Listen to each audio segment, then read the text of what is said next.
Hello everyone, welcome to our channel. Today in this quick tutorial, I will be walking you through how to auto scroll on YouTube. So without wasting any more time, let's get and complete the simple steps that will help you turn on your auto scroll in your YouTube. So the first thing is go and open your YouTube app. Go to your profile present on the bottom right of your screen.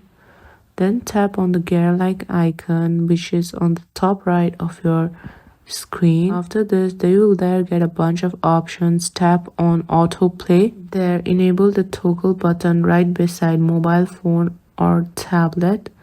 Now, that's it. You have now fixed the issue of auto scrolling on YouTube.